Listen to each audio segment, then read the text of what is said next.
Hello and welcome everyone to the 2022 Online Northwest Virtual Conference.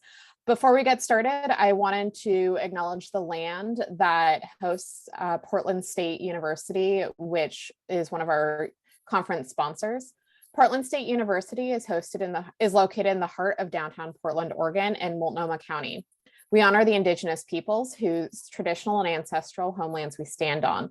The Multnomah, Kathlamet, Kalakmus, Tumwater, Watlala bands of the Chinook, the Tualatin, Kalapuya, and many other indigenous nations of the Columbia River. It's important to acknowledge the ancestors of this place and to recognize that we are here because of the sacrifices forced upon them. In remembering these communities, we honor their legacy, their lives, and their descendants.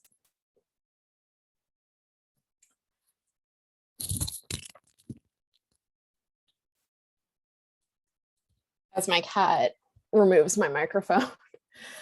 Welcome everyone again to the 2022 Online Northwest Virtual Conference with our theme, Open Librarianship. We're incredibly happy that for everyone who chose to attend today, and we just want to provide a quick overview of what today is going to look like.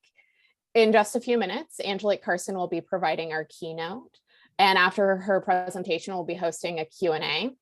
After that, there's going to be a short break where we'll be opening the secondary Zoom track, which will be hosting track 1. This Zoom will be hosting track 2. We'll be presenting through the morning and then having a break for lunch and then coming back to this Zoom track, the OSU Zoom, for our lightning talks. And then we'll be having separate Zoom tracks again before coming back together for our closing statements. If you have any questions, please feel free to either drop them in the chat for the conference committee or email either Michelle or I. Our email should, you should have our contact information, and we'll do our best to get in touch with you or stay in touch with throughout the day. And so without further ado, I am incredibly pleased to welcome Angelique Carson to our conference. She is the Shared Collections Librarian at the Washington Research Library Consortium and currently serves as the co-chair for the Washington Research Library Consortium's Textbook Affordability Working Group. Before arriving at the WRLC, she served as the head of access services at Howard University Libraries, where she advocated and assisted in drafting the university's first open education resource textbook grant program, the Bison Open Summer Academy. Angelique has completed the Open Education Network's OER Librarianship Certificate Program and the Lumen Learning Fellowship Program with a concentration in OER-enabled pedagogy.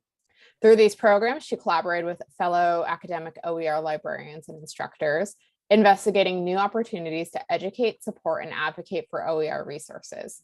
She has held librarian posts at Southern University in New Orleans, the Southern Food and Beverage Culinary Library and Archive, and the Catholic University of America.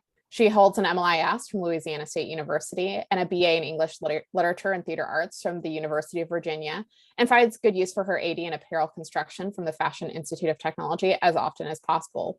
Join me in giving a warm welcome to Angelique. Good afternoon, everyone. I am so excited to be here. I'm going to take a moment here to share my screen, and we will begin. Pardon me, of course, nothing ever goes as smoothly as you do have it in your head. So first of all, thank you for having me. I am the Shared Collections Librarian here at the Washington Research Library Consortium. I also chair the WRLC's Textbook Affordability Working Group called TOG. And here at the WRLC, we are a consortium of 9 research libraries in the DMV metro area. We serve the following schools that you can see listed here. And I began my OER education and advocacy work at Howard University Libraries and immediately recognized and fell in love with its ethos. For a while, I was a one-woman strong show as a sole OER librarian liaison, but because of the beauty of OER actually is community, I was fortunate to find some fellow colleagues across the WRLC and begin my work and in earnest at Howard University with the Howard Center for Excellence in Teaching and Learning and Assessment. The center's director at the time, right now, is Dr. Thomas. I am so sorry, I'm having a little bit of a, there we are. I'm having a little bit of a technical moment here. So the center's director shared my enthusiasm, understood its value, and partnered with the library to begin a campus-wide OER initiative. And I've continued to work with Howard, and I could not be more pleased to share that this July, the university will launch Bison Open Summer Academy, a 2-week OER curriculum redesign program for faculty who have committed to using OER material in their courses in the coming academic year.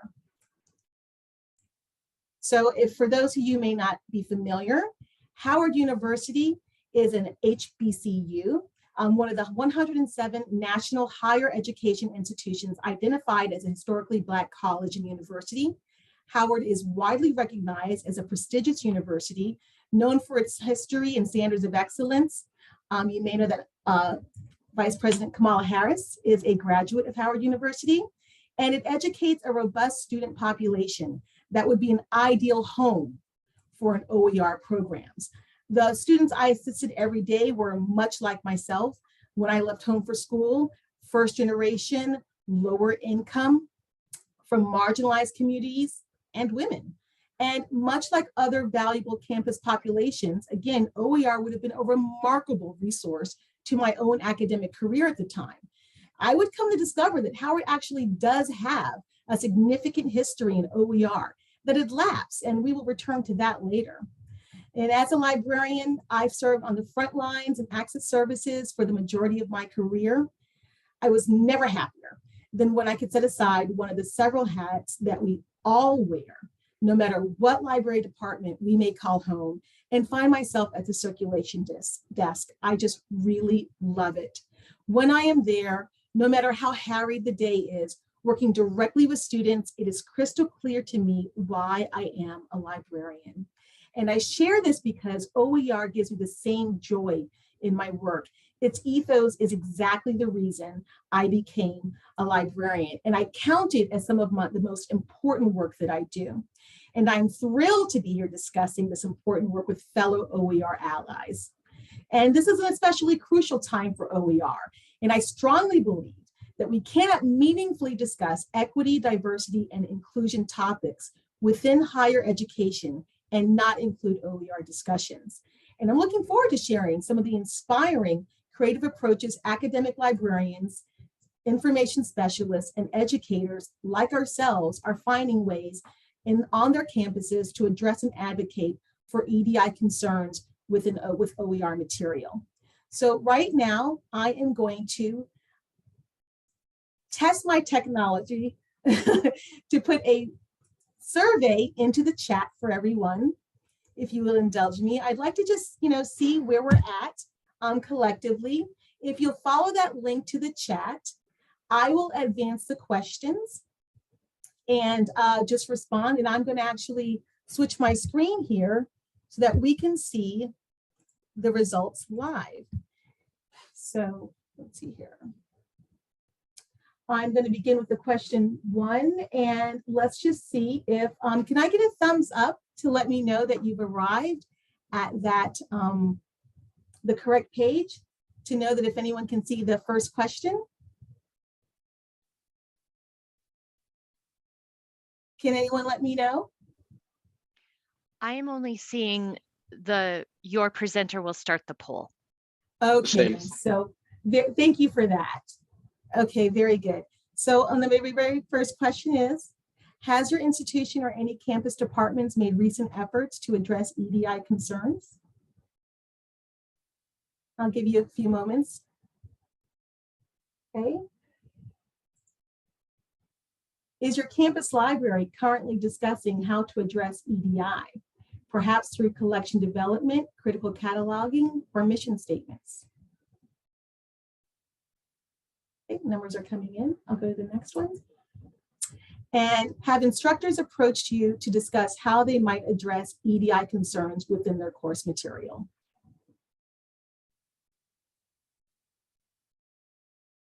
This has been very interesting.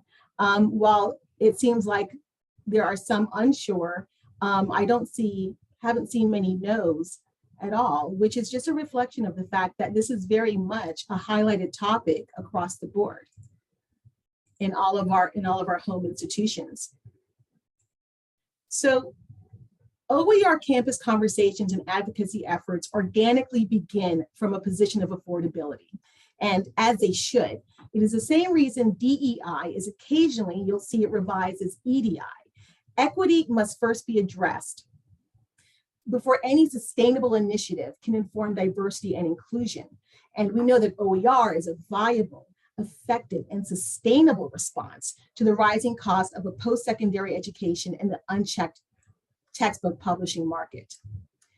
And of course, we've seen it play and work in action. This is one of my favorite, let's pass along. I want to talk about Bethune-Cookman University. And in 2020, Bethune-Cookman University, an HBCU founded in 1904, was struggling to keep its doors open. The environment looked very dire. Enrollment had dropped by 20% in 2020, and in 2019, the university had received 40% fewer applications than in 2018. In March 2020, amongst several other efforts to remain open and encourage applications, the university launched an OER initiative that replaced all general educational courses with OER material, generating approximately $4 million in textbook savings in its first full academic year of the program. And of course, you remember March, because that was the very first, that was a time when the pandemic began in earnest in this country, and we began to educate our students off campus. So even within that environment and that problematic environment, OER was not only a savior to the school amongst its many efforts, but also became probably a big savior during that, that difficult first year during the pandemic. So 2 weeks after Bethune's OER initiative announcement, as we know, the world changed for all of us, and we are continuing to assess what it means for our communities, our campuses, and our workplaces. And certainly everyone here could attest that academic institutions are absolutely not exempt from the national dialogue sparked in the summer of 2020. And academia also has academia also had their own significant conversations as we collectively consider and debate the future of higher education. A growing vocabulary now exists to begin framing our conversation, and I think it's really exciting to see. They are challenging. The students are more savvy, they are more informed, and they are challenging the status quo, and they are asking if their academic career is as valuable to the institution as it is to them. And if the institution is claiming that it is, then the students want to know where and how. And a part of that question is who gets to access the privilege of a fully realized academic experience. Whether the concern is prohibitive costs or representation, traditionally published textbooks, the tools that we depend on, are still playing catch up in regards to EDI. And if an academic institution is doing its due diligence and paying attention, then their campus departments from top down are having necessary, effective, and uncomfortable conversations regarding their history of addressing EDI and where they need to do better. And if we are building sustainable commitments, how to do better is going to require listening. And for those advocating on behalf of marginalized communities for ideas and solutions outside of traditional paradigms, the process can feel very frustrating and isolating from within institutions that acknowledge change very, very slowly. And it was here that I was going to put in a slide deck of the Ents from Lord of the Rings, but I didn't know how many would get it. It's just like sometimes I think, from a personal perspective, when I'm in a room, in a campus department, the ruminations, and I don't mean to say that these discussions or decisions should happen quickly. It's just sometimes it feels that like the progress is slower than it needs to be. A primary component of open librarianship is helping our campus instructors understand the creative possibilities of OER and how they can directly inform classrooms that are not only equitable, but also diverse and inclusive. And it is a missed opportunity, as I'm sure we all understand, to not center EDI directly within your OER campus conversations. Today, I look forward to sharing my grant experiences with OER advocacy and building grant programs with Howard University and the WRLC. So if we understand that it is crucial that equity must be addressed first, as it directly informs access, that's an important beginning. But equity is also important for framing a holistic dialogue. If an instructor and the parent institution are considering the prohibitive cost of textbooks, hopefully they are also discussing the other significant financial burdens and barriers of a post-secondary education that hinder students from a full academic experience. Prohibitive costs related to affordable housing, childcare, transportation, and living wages also create an environment of financial gatekeeping. And while the department meetings are happening now is the time to educate faculty regarding the agency OER can provide to effectively and meaningfully respond to EDI. And we can be prepared to demonstrate how their fellow colleagues, nationally and internationally, are creating learning environments that acknowledge the value and the authentic contribution students must make to their own learning experiences and how it can then inform the larger learning commons. So many of you might already be familiar with Robin DeRosa. She's director of the Open Teaching and Learning Lab at Plymouth State University and widely recognized as a vigorous OER activist. She's one of my favorite, and I fangirl over Dr. DeRosa quite often. But what I find most compelling about DeRosa's work is that it frames OER as a facet of a larger ecosystem of educational opportunity that informs the knowledge commons. The book is important, but it's not just the book. It's not just the prohibitive cost of the full higher ed experience and the learning tools that must be considered. It is a history of elitism and gatekeeping within the academic community and the erasure within the academic material that also must be addressed. If the institution is expressing it is vested in diversity and inclusion, then the nature of the academic experience must also be challenged. Here, I want to spread a little bit more share a little bit more information about DeRosa that I really find very compelling, is that when we are having these uncomfortable conversations in our campus town halls, within our departments, and one-on-one with our faculty, are we promoting open pedagogy as a response to EDI? Are we framing it as an opportunity to not just address access, but effectively challenge the elitist structure of higher education and its problematic history of knowledge gatekeeping? And are we sharing creative and relevant examples for instructors that not only effectively address learning goals, but also employ open pedagogy with the goal of acknowledging the students' valuable contribution to their own authentic learning experience? And it is here with open pedagogy, where, as DeRosa describes, the learning environment can shift to acknowledge diversity and inclusion by moving toward knowledge that is co-constructed, contextualized, cumulative, iterative, and recursive. And within our community of OER advocates, I know that we understand the traditional definitions of open pedagogy. So instead of a definition, I want to share from the Open Pedagogy Notebook, which asks us to consider the following questions when working with our OER instructors. To give a more comprehensive, holistic view of all the possibilities that are available with OER. You know, how do they view the role of the teacher? What challenges do the students have? How could open pedagogy be folded in to address them?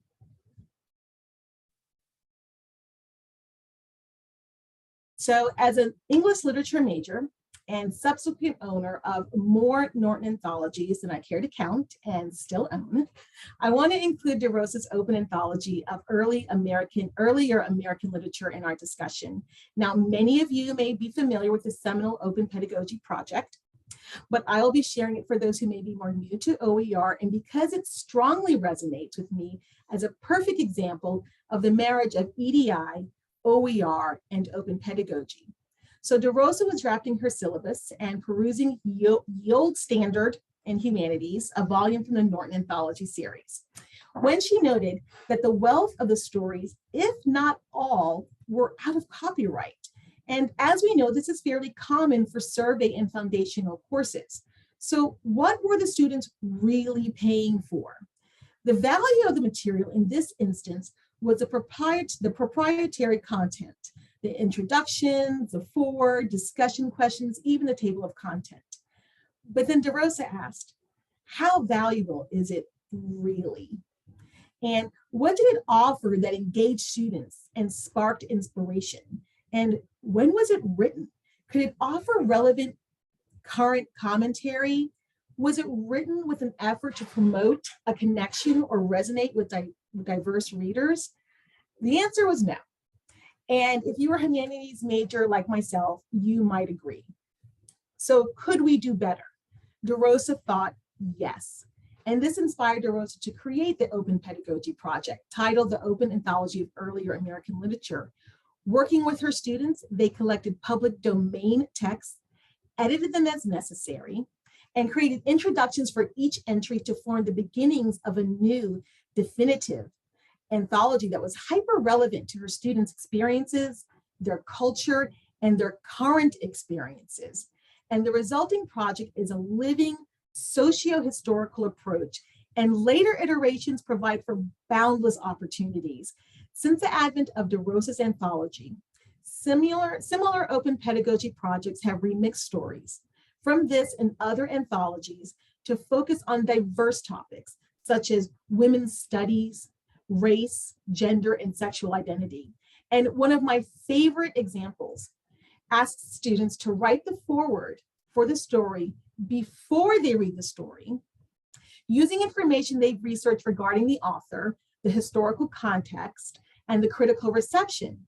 Then after they've read the story, they rewrite their foreword and they bring their own perspective, their own experiences, and their own current historical context to the literature. And I just really believe that it's a tremendous example of open pedagogy and OER and EDI at work. Here we have, I'm going to love to talk about Open Lab Netbooks and Wiki EDU, are two excellent examples of actively working in collaboration to remove access barriers. Both are designed to foster open science and community collaboration with the goal of meaningfully and effectively informing the knowledge commons.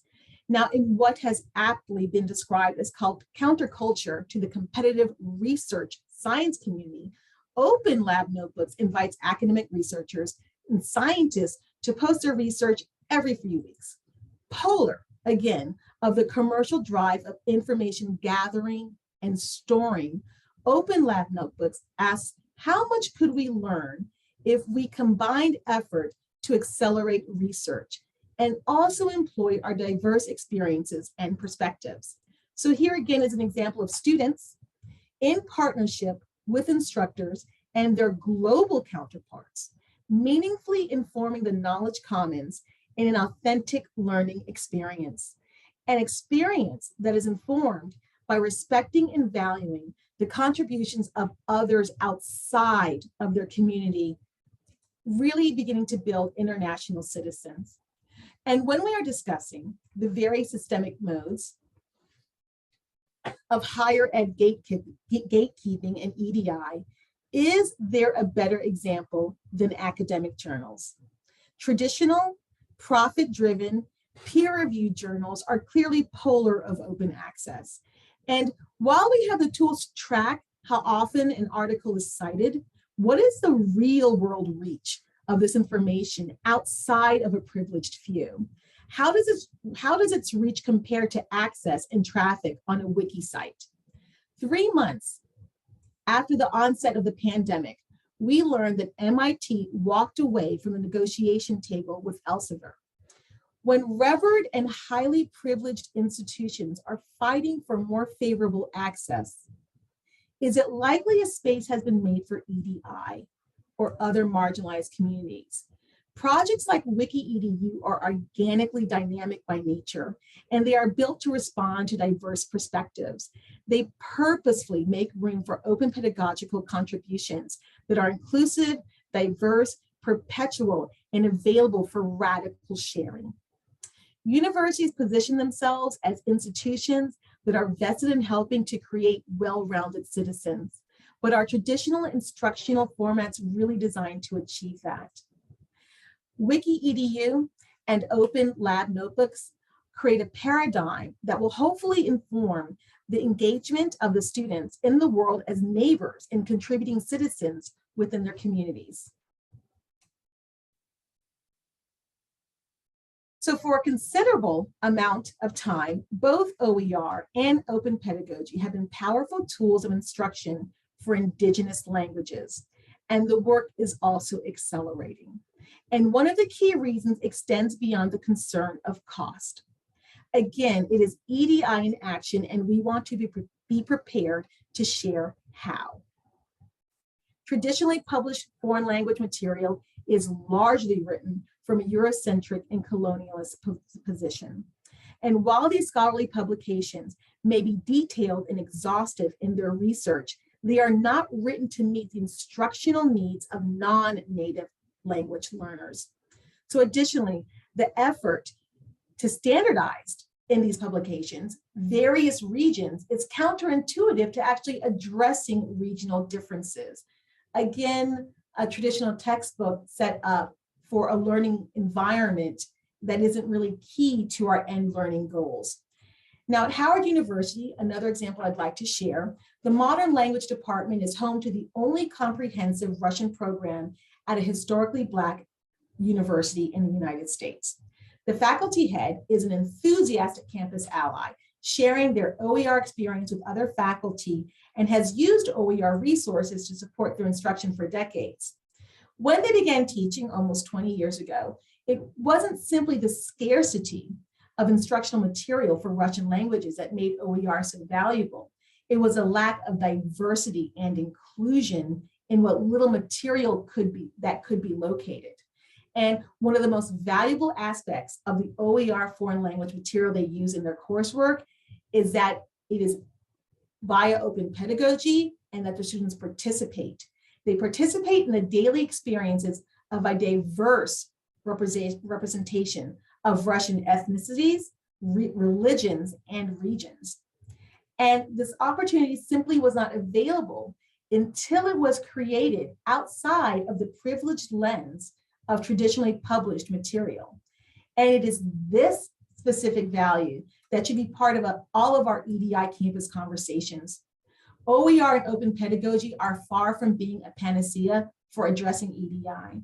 However, as information specialists on our campuses, we can highlight for our language instructors the opportunities to use and create OER material. Language instructional material that is written in partnership with Indigenous authors and acknowledges diversity and variety of cultures, experiences, including various regions.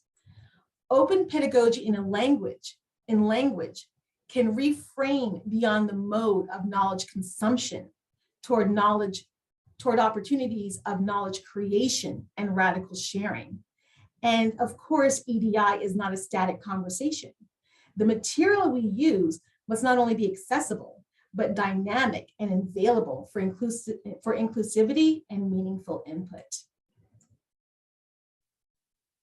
And quite likely, if you have spoken to foreign language instructors, you will find that they have been creating OER for years and are occasionally surprised to find out it actually has a name. And this leads me to my next discussion point of OER as a social justice EDI tool. OER at its most is at its most powerful when used to build community and develop in Congress with the community. How often have we spoken to campus instructors about OER, and they shared that they've been creating OER for their entire academic career?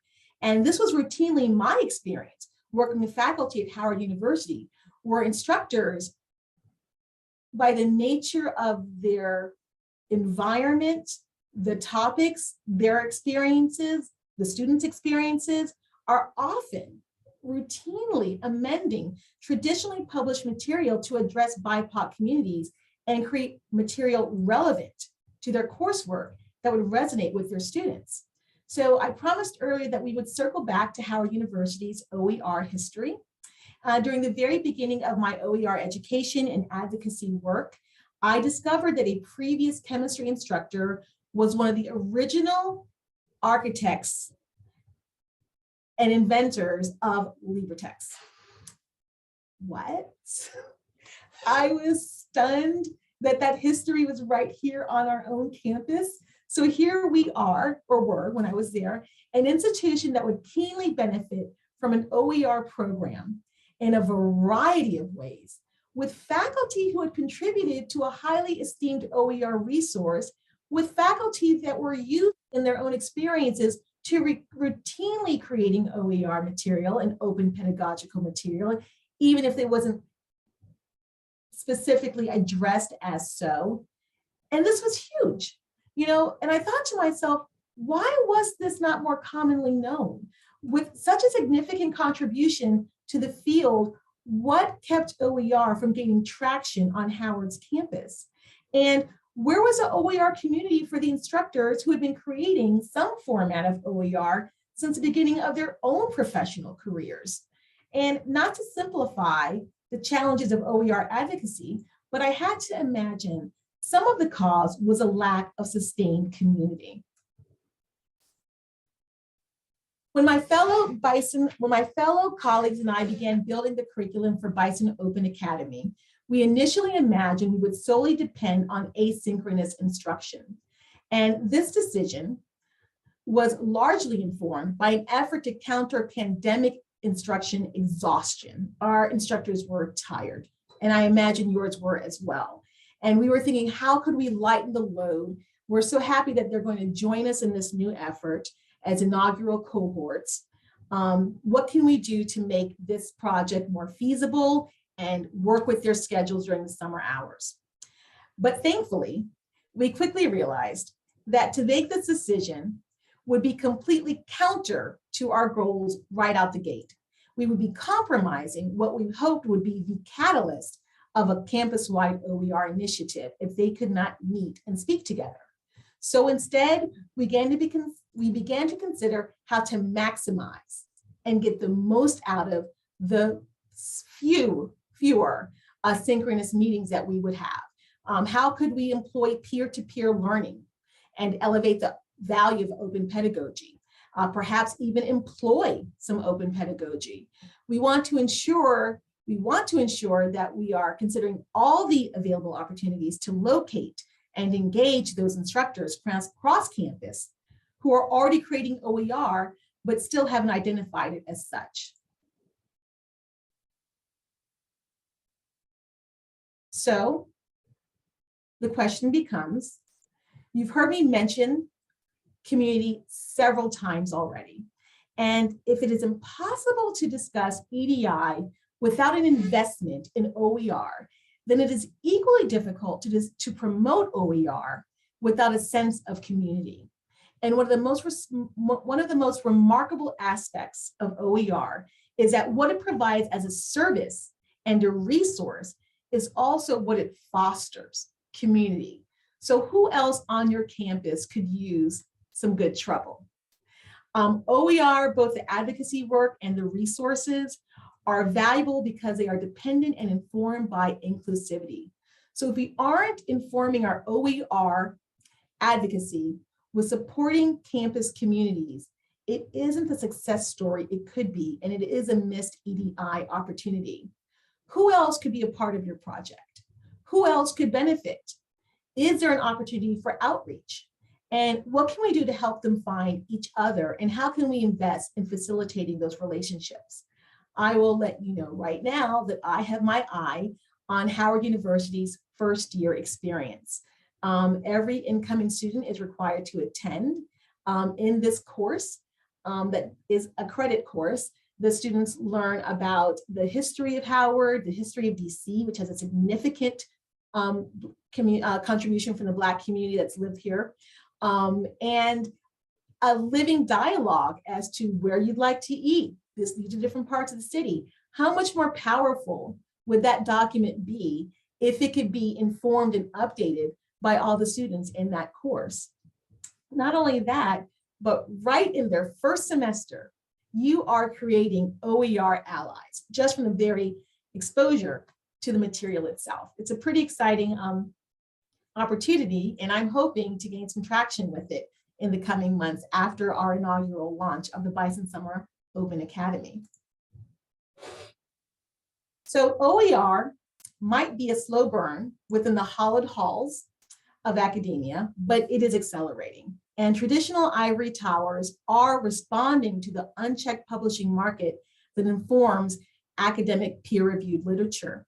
On the same day that Bethune-Cookman University announced that undergraduates would not have to pay out of pocket for textbook material, MIT, in the same month that they walked away from the desk with a negotiating table with Elsevier, made an impressive open access decision and launched MIT D2O, direct to open. Again, counterculture to the traditional business model of academic publishing and the academic culture of knowledge gatekeeping. MIT's D2O's model is framed as a new collective action, open access business model, allowing like-minded collaborative institutions via participation fees to now gain open access to all MIT scholarly press monographs, and term access to their archives. As Amy Brand, MIT Press says, direct to open brings libraries and the press together collaboratively, stepping outside market models to open up our high quality professional and scholarly works. Comprehensive access to OA scholarship will increase the impact of research and contribute to the knowledge sharing mission of the Academy. And I really wanted to read that out because it's just so impressive to make such a bold vanguard move. The participation of libraries who decide to take part in this inaugural effort will stand and hold even if the business model frame, which is certainly going to depend on a lot of OER goodwill, they find that they have to remodel it in some manner or refashion it. But it's a bold move and it's a big risk. And I'm really curious to see what happens with this project. So I am personally, as I watch MIT and I watch the environment, very optimistic, even if it's cautiously, that in 5 to 10 years, OER advocacy labor, the work that we do, will begin to shift from proselytizing and perhaps to supporting ongoing projects, with the question of why OER largely addressed by the current trends that we see demonstrated now. And I don't think it will be entirely altruistic, with senior administrators of these traditional higher education institutions independently realizing its value. I believe it will be in response to the same EDI conversations that are happening on campuses right now. And the pressure from students and the pressure from students' tuition dollars, demanding change and questioning the value of the education they are being offered. However, even with this cautious optimism, this is no time to feel smug. OER is not without its blind side and familiar privileged populations and offers opportunities for growth. There is room for OER with growth, especially and perhaps surprisingly in regards to EDI concerns. I'll read this next quote as well because I think it's especially powerful. Well-resourced OER initiatives favor the creation and diffusion of OERs in English, as opposed to, for example, translating and localizing OER that originate in other languages, or supporting the language revitalization of lesser used and possibly endangered languages as a result of colonization. The majority of OER is in English, creating an EDI deficiency. And certainly Indigenous language activists are not a monolith and have a multitude of concerns regarding the cultural knowledge in languages and how it should be shared with non-natives, if shared at all. And are these concerns being respectfully acknowledged by OER authors? One challenge I've had, or one concern that I've had discussions regarding, are the challenges for BIPOC people to invest in drafting OER literature because of the demands of tenure. I'll read this quote as well. After she arrived at GW, Malik said, the then chair of her department, I apologize, said the then chair of her department told her to either change her area of study or expertise unaffiliated with, or add another expertise unaffiliated with the Black community to get published in academic journals. Otherwise, she would hurt her chances of earning full professorship, the chair said. This is very common amongst Black and other BIPOC communities faculty. The concern of having to publish in specific areas to ensure that they remain as competitive as their white counterparts. And again, I've had several eye-opening conversations with faculty over the last few years from various institutions, both HBCUs and PWIs, expressing concern that publishing outside of traditionally recognized academic publishing will either negatively impact their overall career, as the quality of OER is still not fully understood, and or not effectively inform their tenure efforts. This is an excellent hashtag that tells a lot of stories. If you choose to follow it, I hope you will, to just have an idea of the BIPOC community's challenges when considering. I was told by one faculty member that I have X amount of time to spare and I'd love to draft OER material, but I actually have to spend more of my time focusing on the traditional material that I need to publish instead if I'm going to remain competitive here, or should I decide to go elsewhere? And certainly their concerns of competing against their white counterparts in a field where Black faculty represent 6% of the population. That's 3% for Black males and 3% for Black females within the population of faculty, academic faculty, with the pressure to publish or perish. And when Black faculty struggle to have their academic contributions acknowledged and earn research funding grants, how does this inform who creates OER and who has the privilege of this luxury?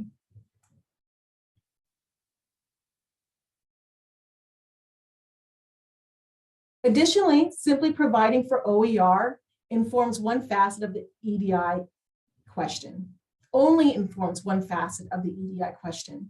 In our advocacy work, in our instructional design departments, and as librarians, are we encouraging faculty to engage with OER with a more generous perspective and perhaps consider radical sharing? And if we are considering radical sharing, are we rethinking the possibility of open access tools? Are we trying to move away and encourage moving away from educational structures bound by proprietary models and dependent on knowledge banking versus knowledge creation? Whereas students are expected to authentically contribute to the learning commons. OER and EDI are not only organically symbiotic, they inform an effort to decolonize learning models, whereas learning is not something that is bestowed upon, but rather creates environments that acknowledge that students possess valuable experiences and knowledge that must meaningfully inform their academic experience and authentically inform the learning commons. With this experience, they are better equipped to understand the contribution, the responsibility they have to their communities now and in the future.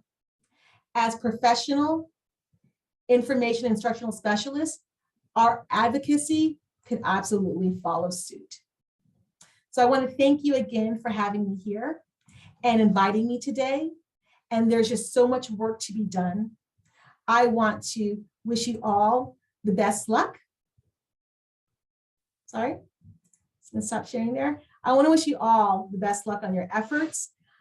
I am very sympathetic to the slow gains and the slow burn of OER advocacy, and I hope that you all have a lot of fun today finding a way to get in some good trouble and spread that good trouble. Thank you. Thank you again so much, Angelique, for your presentation. I definitely learned a lot, and I really enjoyed your commentary on how OER works as a way to create equity, which then can lead to more diversity within academia. Just a reminder for presentations or for participants, if you would like to ask Angelique a question, please put it in the Q&A box. I will be monitoring the chat, but the Q&A is the best way for you to get your question answered. I do see a question from Jen, and it is, it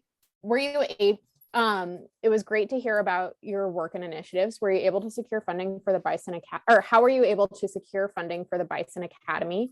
Was it internal institutional funding? Yes, it was. And it was exactly like the work that you're doing right now. I met first, it was relationship building. I really, I found myself at the provost office and having meetings, several meetings with the provost, not just one of the provosts, and with the provost who leads the junior faculty as a onboard. And it really was just several iterations of having my material together and going back and creating these meetings and sitting outside and saying, I would love to talk to you about this again. And honestly perfecting my 10-minute elevator speech and my 20-minute presentation. Because I was never given more than 25 minutes in a meeting, never. So you just have to really just go back and forth again and again. And I'll say this as well, you have to form those relationships on campus. The library alone could never have done it. I didn't really get any real traction until I was able to fold in the Center for Excellence in Teaching, Learning, and Assessment. And that's when I got a bit more traction, and that's when we got the money. And I'll tell you this as well, don't go in there asking for a too modest amount. I was directed to ask for more money, and it made all the difference because it landed with gravitas to the actual project itself. Thank you. So I had a question about one of the last points that you made in your presentation. So you were talking about how with BIPOC faculty, particularly Black faculty, they might want to create OER materials, but they've been either told or it's been implied that they need to work on more traditional academic materials for their tenure. What are some ways that we as librarians can support BIPOC faculty members creating OER materials and pushing for that to be acknowledged as worthy of consideration for tenure? That's a really good question. And I don't even know that I completely have the answer. I'm looking for ways to do that now because it is a real fear of theirs, whether they're a predominantly white institution or an HBCU, where their very precious time is going to go when they're working for tenure. And if OER is still being still has a dated perception with senior administrators, it doesn't have the same weight as when they go, when they go up to to prepare and defend, that they are ready for, to be considered for tenure. I think maybe, lowering the threshold, perhaps they don't have to, draft, they can borrow and start drafting ancillaries. And I'll say this as well. I recently been looking for information on African-American cinema and OER and found 3 resources, of which were all very dated. So I leaned, maybe the answer is to that's when I really dove into what Howard University Library had in regards to licensed material. And I showed that to the instructor. A lot of it was going to work very well for her. And now she's going to focus on publishing ancillary material to go along with it. but does she have the time to, like, you know, really devote all the energy to a OER book when she needs to like focus on publishing and more? I don't know that she does, and I can't make that call for her. Every culture is different on every campus. I will say this, that I think a large part of this conversation is looking at the parameters of tenure. And as a librarian, I am very far from those rooms and that conversation, but I'm starting to work on it slowly through the Center for Excellence Teaching and Learning and through relationships. Until tenure, the parameters are maybe broadened to include the types of material and include open educational resources. I think this is going to continue to be a challenge to both find literature written by BIPOC OER and that refers to BIPOC people. Thank you for answering that. So unfortunately, we are running up against our time limit. So once again, thank you so much, Angelique. We are so glad to have you here. And there have been some comments in the chat that I think if you have a chance to check out, some folks have been sharing links. So just as a heads up, we will be taking a short break. We'll be coming back at 10 in our 2 tracks. So in the Zoom hosted by U of O, will be, sorry, I'm pulling up my schedule so I can tell everyone, we'll be having the equity and open education cohort model for faculty and teaching. And then in this track, we'll be having a session on ebooks and accessibility. So again, thank you so much. And I look forward to seeing folks in about 10 minutes.